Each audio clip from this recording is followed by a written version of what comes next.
Hi guys, it's been a while. I know that over on my Instagram and on my last video, I was like, new video coming out on Wednesdays. I'm back in action. Well, situational depression just has a way of taking over one's life, So I'm making light of a situation I do take very seriously. So thank you for coming back, everybody, to another one of my great videos. For those of you that are new to my channel, hi, welcome. I make videos mainly on mental health, a lot of ADHD content, but I'm going to be steering into mental health from a Christian's perspective because I'm a Christian first and foremost. In this video, I just wanted to take you down memory lane of my life, even though I've told a lot about my life. I feel like I've shared a lot about my life. Let's be honest. Let's get started. Grab your cup of tea. This one I got in Heidelberg, Germany when I lived there for a little bit. Sprechen Sie Deutsch? Any people from Germany out there? Hi. I studied German in high school and it was one of my favorite subjects. I absolutely loved it. Anyways, I'm going to start off from the beginning.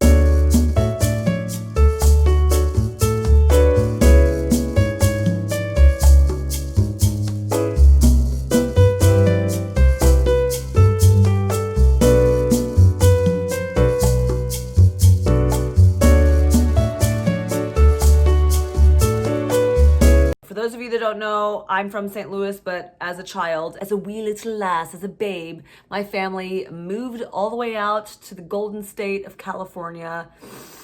And we lived there till I was about 10 years old. So growing up, our family dynamic was tumultuous, to say the least. My parents didn't always see eye to eye. A lot of times it was really difficult. We fell into some hardships. We didn't live in a very safe neighborhood. So I tried to just go outside and play with my sisters as much as we could. My dad was an intense person. It was he could clear the room with his anger, and it was scary as a little kid. So it was I didn't know sometimes what I did to deserve being in trouble. My dad is an amazing man, and a lot of his, aggression, I guess you could say, faded as he got older. But I definitely was scared of my dad, but I loved him. I had a respect for him. I was like, oh, dad, but there was just an interesting control dynamic within my family. My brother was a lot older and then I was 6 years older, and he went through a lot himself, and it caused just dynamics in the family to be kind of upset because my brother was going through a lot at the time, and this is me clearly trying to beat around some of the truths. My mom took us to church as children, and my dad didn't always go all the time, but my mom was pretty consistent with going, and I seriously loved church. I was not one of those kids that remembered having to be forced to go to church. I just loved it. I never knew how often we were going to go because we wouldn't go every single Sunday, but we went consistently enough. We weren't just Easter and Christmas churchgoers. We would go pretty frequently, but it was a part of our life and I clung to that. So my mom, trying to raise us girls in that dynamic, it was really hard for her. And eventually my parents decided to move our whole family to the Midwest, to Nashville. And that was kind of the end of my parents' relationship. They were just like, you know what? We're done. Actually, my mom said she was done. She moved to St. Louis with us girls, and that was just unexpected. We just went to St. Louis. I thought we were going to be going back, and we didn't. We stayed in St. Louis, and we lived there the rest of my middle school and high school life. That was really hard in the beginning. I didn't understand what was happening, but I was too scared to look. It's almost like when you see something and you know it's over there, but you don't want to look because you don't want to see it. That was what I emotionally did to my parents' divorce. I just didn't want to focus on it because I was such a daddy's girl that I remember saying goodbye to him before we moved to St. Louis, thinking I was going to see him soon, and it was so long that I didn't realize it was going to be as long as it was. I didn't end up talking to my dad all that consistently. Looking back, it just kind of happened, and it just time passed, and before I knew it, almost 3 years until I saw my dad again. Once we saw him again, it was good, and we would visit every summer and Christmas. Fast forward into high school, I got really involved in my church. My mom started going to a church that we found when we were about freshmen in high school, and so obviously going through the difficulty of leaving my father and processing her own childhood when she was about in her late 30s, I think early 40s, was when us girls moved to St. Louis when I was a kid. And she fell into the lap of this church, really needing help and really needing support and really needing to recover from her life. And I feel like this church wasn't equipped to take care of her. And she had a really difficult childhood. It's a miracle that she became who she was, because that's not COVID. Because a lot of people wouldn't have coped as easily as my mom did. But I think that she also struggled with her own issues. I know that a lot of mental health issues run in her family, including bipolar and borderline personality disorder and depression. It's just hearing some of the stories that my mom had growing up from her parents and her siblings. Like, it was just a very interesting childhood that she was raised in. She fell into the lap of this church and kind of had a breakdown, and it just wasn't handled well, and it wasn't received well, and this church didn't take care of her well, which in turn didn't take care of us well. So this church had a lot to do with my adolescent years, almost more so or equally so than high school. My life was this church pretty much from like freshman year on. I didn't realize that people were told not to get to know me and my siblings based off of who they felt our mother was.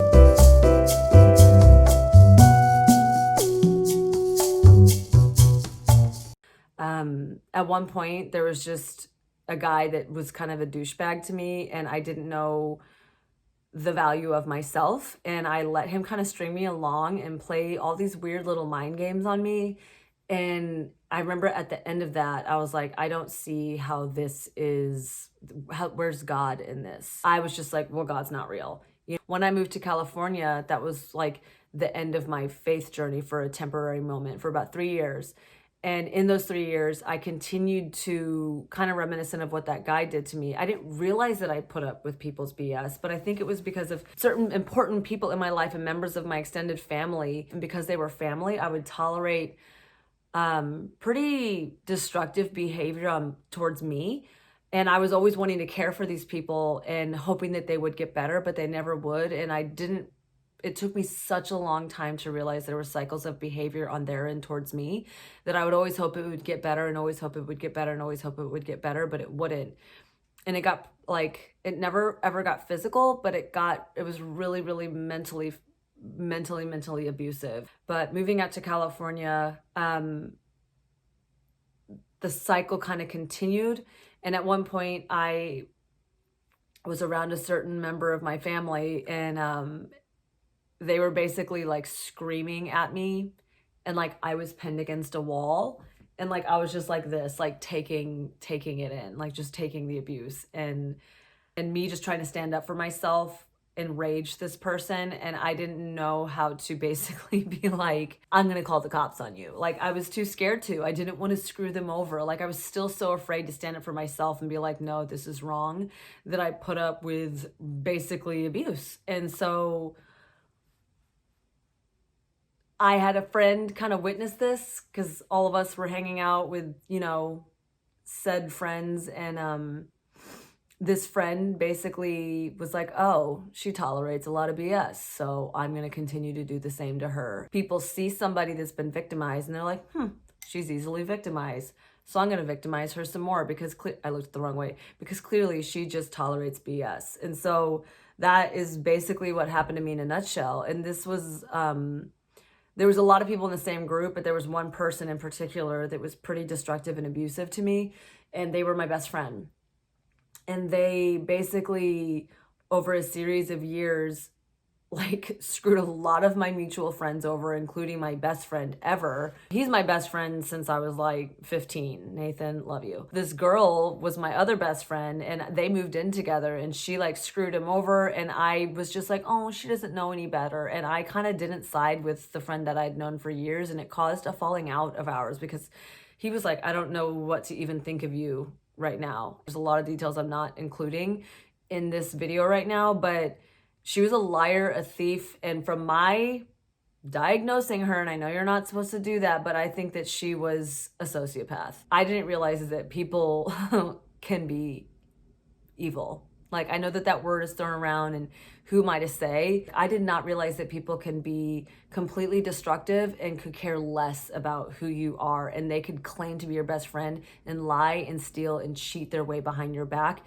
and be sinister about it. Like, there was a sinister nature about some of the ways in which my friend would manipulate people around me to believe things about me that weren't the truth. She was the puppet master.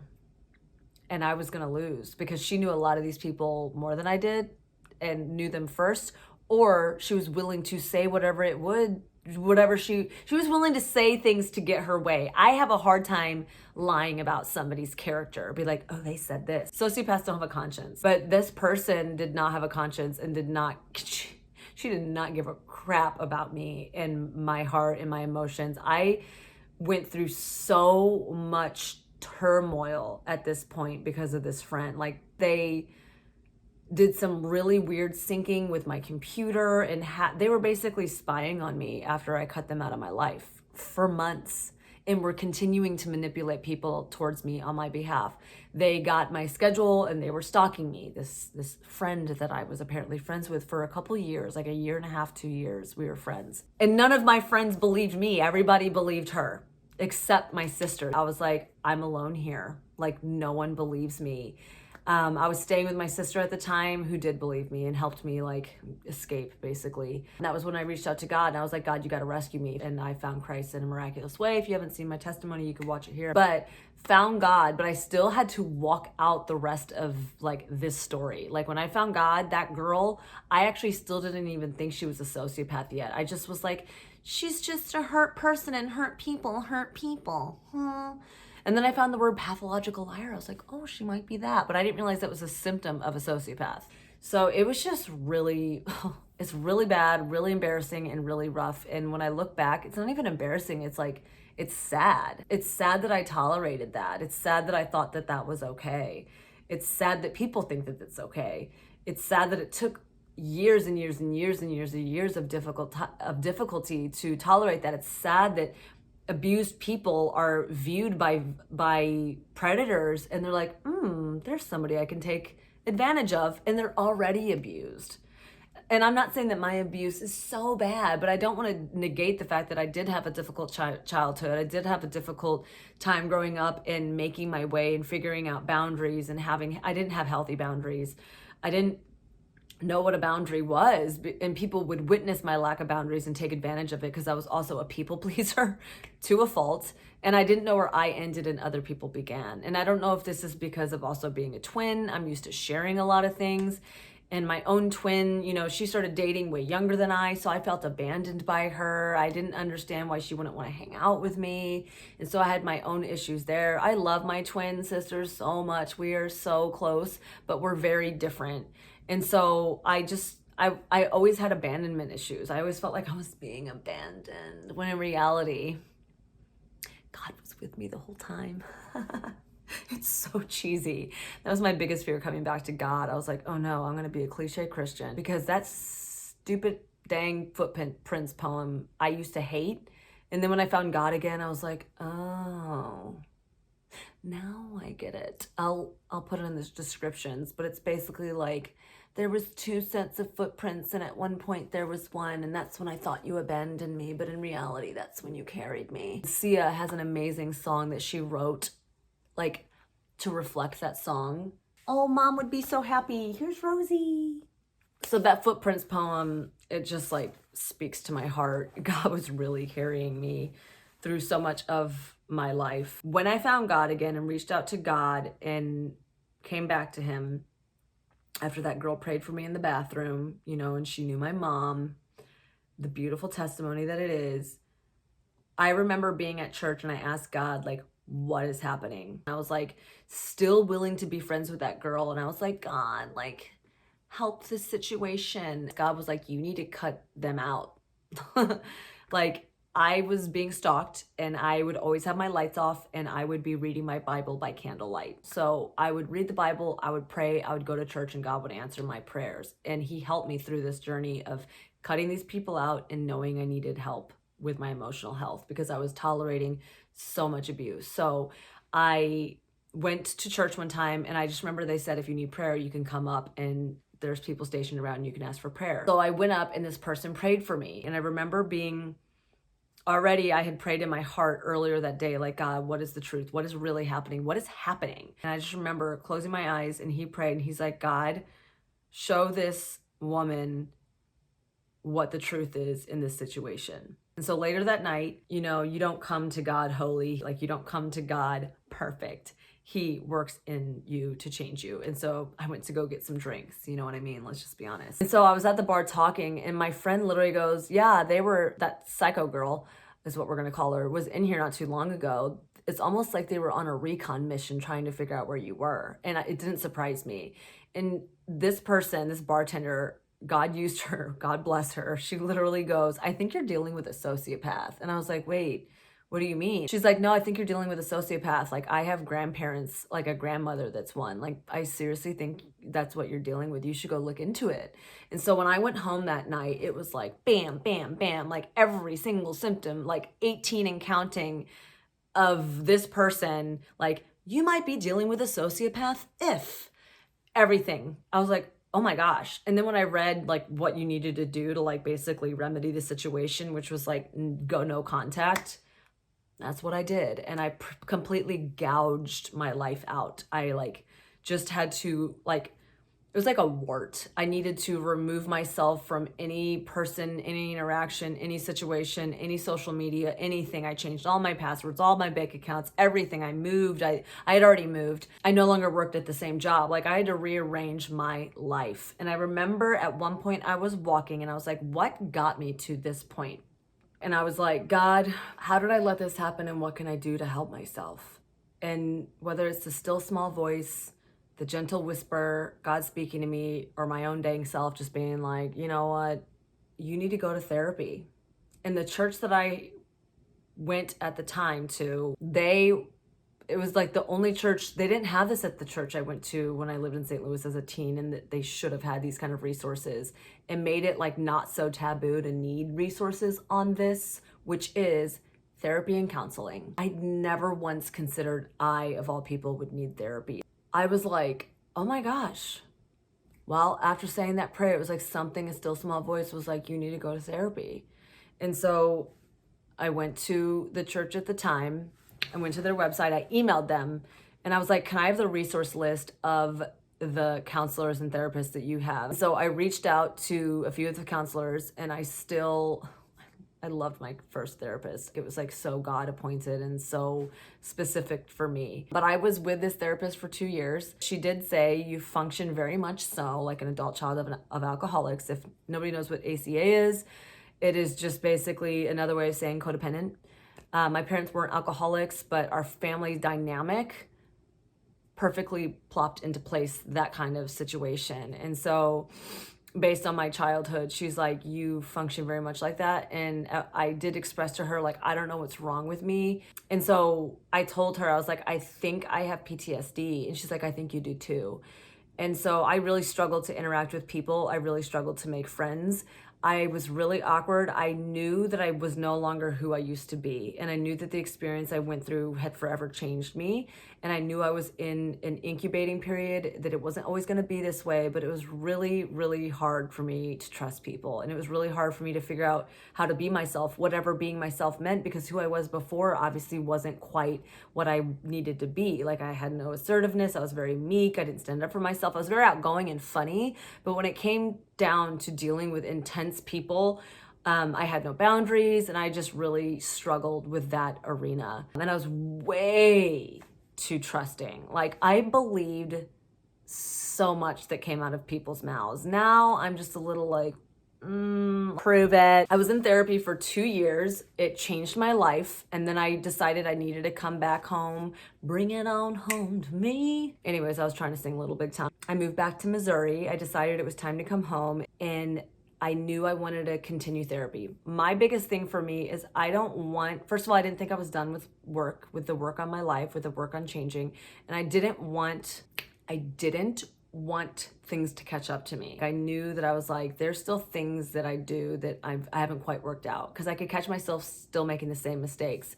Because then I made friends with this one person after I moved back to St. Louis, and I like to diagnose people with mental disorders, which is why I'm obsessed with mental health, because I've dealt with so much of it within my family dynamic, within friends that I've made. But I met somebody that I think to this day is a narcissist, like a covert narcissist, not like an overt, obvious into themselves kind of person, but covert narcissists are like a whole level of like sinister. And I was like, there's other types of people like the person I finally got away from. Like, there's just some really cunning, clever, manipulative people out there.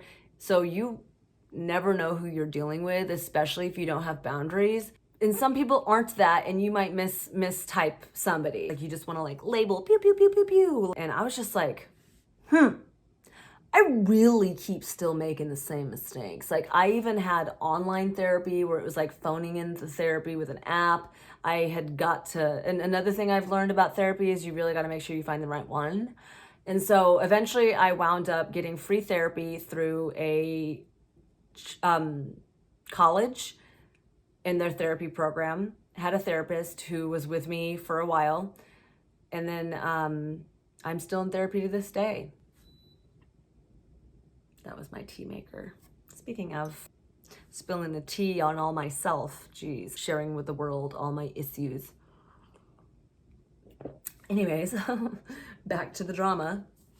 So my interesting thought on Christianity and mental health is that there is such a taboo with it, but it also wasn't. It was a taboo situation with the church that I first went to. And then when I moved to California and got saved at that church, I didn't get involved in that church to know the dynamics well enough. I just knew that they had counseling pamphlets, and I was like, oh, so they're not quite afraid of this. This is just like out in the open. It doesn't have to be hidden. It doesn't have to be like I have to seek a therapist or a pastor out. Like, it can be private if I want it to be private, because I'm afraid that you're going to treat me weird, but you just have this out here and available. That's awesome. And then the church that I go to now is an amazing church, and they have the same situation where they had counselors available. They're a little pricey. They're a little on the high end. I was kind of like, oh. So to this day, I am working on not being that crazy girl and accepting that I am totally that crazy girl. I am working on myself. I still go to therapy. I still read the Bible every day. Every day. I still lie sometimes. I still try to tell the truth always. So I try to read the Bible as much as I can. I love reading, and this sounds so cheesy, but I love reading self-help books and books on growth and leadership and how to be a better human being on this earth and how to treat people with love and compassion and grace and understanding. And that has been like the most important thing I could have ever done for myself. And I am far from where I want to be, but I'm never going to give up on heading to where I want to go. Every day I wake up, I ask God to give me, what it is I need to get through the day. And I ask him to be with me in that day. Yeah. So that is my like Christianity mental health journey. God puts my heart in perspective and my mind in perspective. Things can always be worse. Things could obviously always be better. Things could be worse, things can be better, yes. But I just try to learn to be grateful for the lessons that I learned, the trials that I'm in, the character that I'm trying to grow and to improve upon. I just want to better myself so I can help better other people. Like, obviously, people doing bad things to one another causes a negative ripple effect. So if you work on improving yourself and being kinder to other people, it causes a positive ripple effect. So this was a very long video, I realize, and it's been a long time since I've made one. So why not catch it up in one fell long swoop? So I really hope that you liked this video. So thank you again so much for watching. Please subscribe if you like what you see. Don't forget to click the gray bell to be notified the moment I upload another video every Wednesday. Boop. And you must know by now, but you are all in my prayers, and I will see you next time. Bye-bye. Bye-bye.